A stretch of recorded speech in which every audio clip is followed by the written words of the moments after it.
My title at Knee Deep is Senior Brewer.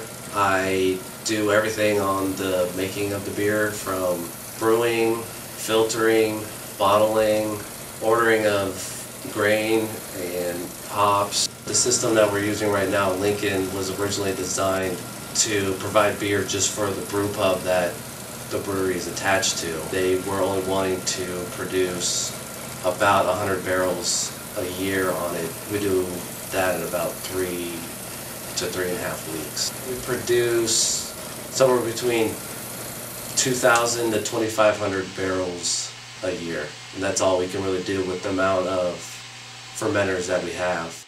There's 31 gallons to a barrel. Those big kegs are normally called half barrels because they're 15.5 gallons.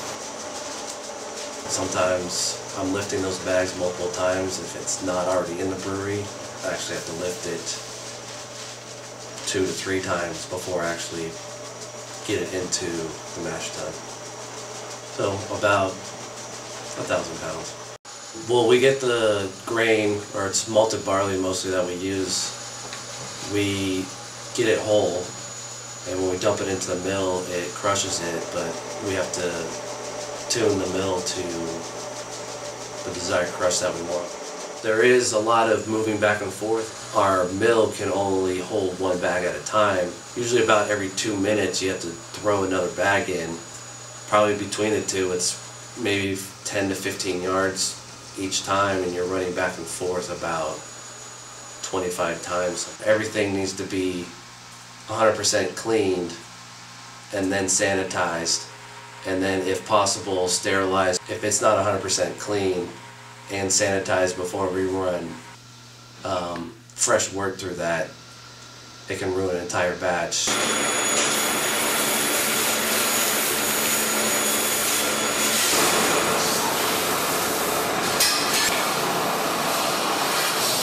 All the fermenters, reach down under all the manholes, make sure we scrub everything, or all the manways, to make sure everything from the lip around the outside of it and the inside is completely scrubbed down. Our kettle is so big that we actually need to climb inside of it to make sure that every little nook and cranny is actually scrubbed down, because if you don't actually get in there and scrub, by the time you run the cleaning cycle, you're going to look back in and see that this isn't clean enough. I don't feel comfortable brewing into this kettle again tomorrow, so I'm going to have to climb into it.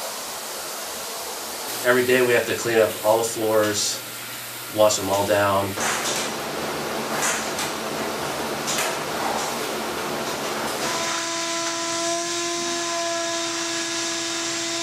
All of our fermenters and all of our vessels that we do the brewing in, we have to make sure that those are completely clean. To learn everything at the Lincoln Brewery, it took me about a month to have all the valves down on the brew deck, just to know, without even thinking, to which valve I have to turn at which time. It was about a month, but that was being trained daily on what everything does and when you can open certain things. The temperature of the mash can be anywhere from the low 100s all the way up to about 180. When it gets into the kettle, we bring it up to a boil. That's about 212. For ales, fermentation temperatures anywhere from 60 to 72.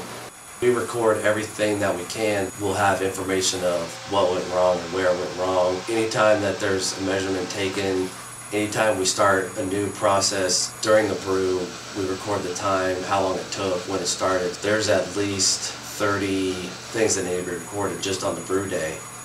From brew day to package day, there's probably 50 different things that have been recorded. Daily and during a brew, we take gravities, and that's just the amount of sugar compared to alcohol that is in the wort or the wort beer mixture that is in the fermenters. So daily we take a sample from each tank, drop the hydrometer in, and that also monitors how fast it's fermenting, whether it's slowed down enough you can start tasting it when there's more alcohol than there is sugar. Those were all hydrometers, that big rack. There is a thermometer within the hydrometer. It's about 120 degrees in the middle of a boil up on top of the brew deck.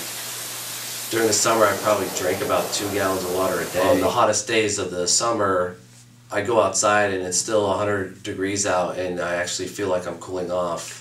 In the wintertime, when the boil's happening, it produces so much steam in the brewery that at certain points you can't see to the other side of the brewery when you're on top of the brew deck with the amount of steam that is just blowing out of the kettle. Once you start the boil, it's starting to smell a lot sweeter and the aromas start coming out a lot more because all the steam. The first hop addition is, I think, when it smells the best in the brewery because you get all those flavors and aromas. The initial hop addition at the beginning of the boil provides most of the bitterness of the beer. You can add hops at later points in the boil.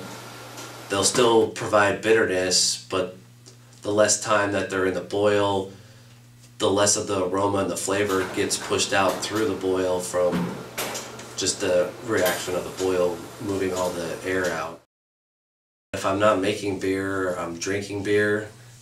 If I couldn't be a brewer, I would probably become a distiller.